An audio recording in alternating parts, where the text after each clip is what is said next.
नमस्कार दोस्तों, आज मैं आपको भादो मास के प्रथम बुधवार पर गणेश भगवान की कहानी सुनाने जा रही हूँ। प्रेम से बोलिए गणेश भगवान की जय हो। एक समय की बात है, एक गांव में एक सास बहू रहती थी। सास अपने बहू को खाना नहीं देती थी।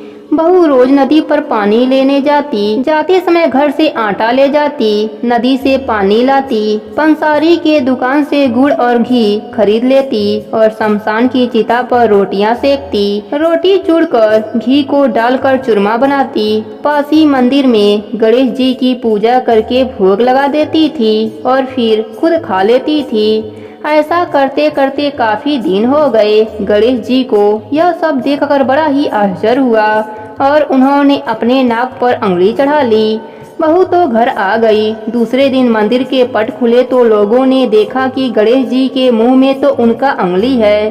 सब आश्चर्य करने लगे। बहुत लोग मंदिर में जमा हो गए। मंदिर के पुजारी कहने लगे, जो कोई भी गणेश जी के मुंह से उंगली हटा देगा उसे इनाम दिया जाएगा। सभी ने अपनी अपनी कोशिश की पर कोई फायदा नहीं हुआ। तब बहू ने अपने सास को कहा कि मैं भी मंदिर जाकर कोशिश कर लूं। तब सास ने कहा, इतने बड़े बड़े लोग नहीं कर पा रहे हैं तो तुम क्या करोगी। पर बहू ने कहा, मुझे एक बार जाने दीजिए। सारे गांव वाले एकत्रित थे। तब बहू आई और मंदिर में जाकर पट बंद कर लिया और गणेश जी से बोली, मैं अपने घर से आटा लाती हूँ, नदी से पानी लाती हूँ और पंसारी के दुकान से गुड़ और घी लाती हूँ, चिता पर रोटी सेकती हूँ। इसमें आपको क्या आपत्ति हुई? आपने मुँह पर क्यों उंगली चढ़ा ली? आपको मुँह से उंगली हटानी पड़ेगी। अब गणेश जी ने सोचा, इसने मेरी सच्चे मन से भोग लगाया है, इसकी बात तो माननी ही पड़ेगी।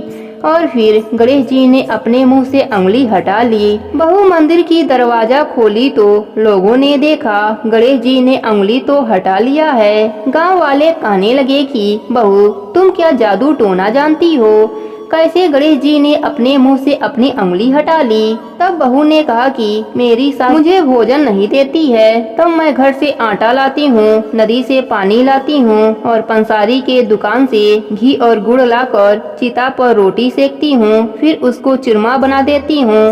पहले गणेश जी को भोग लगाती थी, फिर खुद खा लेती थी।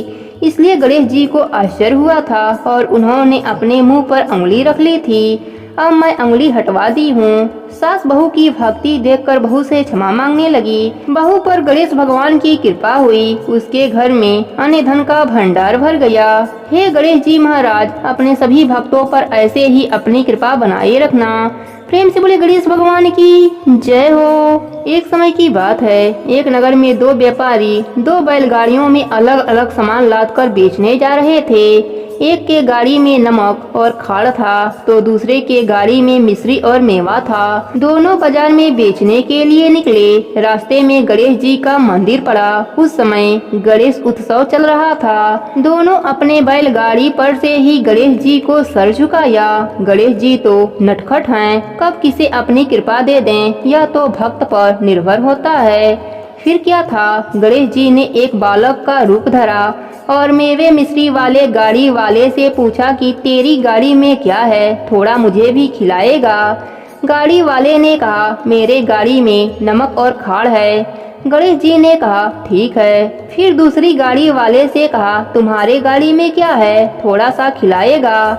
उसने मजाक में कहा, मेरे गाड़ी में मेवा और मिश्री है, आकर खा लीजिए। गणेश जी ने कहा, जिसकी जैसी इच्छा वैसी मनसा। गणेश जी गाड़ी पर चढ़ गए और मेवा मिश्री निकालकर खाने लगे। गाड़ी वाले ने देखा कि मेरी गाड़ी में नमक और खाड़ था, यह मेवा मिश्री कहाँ से खा रहे हैं। उसने नीचे उतरकर चेक किया तो देखा पूरी गाड़ी मेवा मिश्री से भरी पड़ी है। उधर दूसरी गाड़ी में जिसमें मेवा मिश्री थी उसमें नमक और खाड़ हो गया था। दोनों ही समझ गए कि उस बालक को झूठ बोलने का फल है। दोनों बाल रूप गणेश जी के पैर पकड़ लिए और क्षमा मांगने लगे। फिर दोनों ने कहा, हमारा माल वापस कर दीजिए। फिर गणेश जी जिसका जैसा था वैसा कर दिया।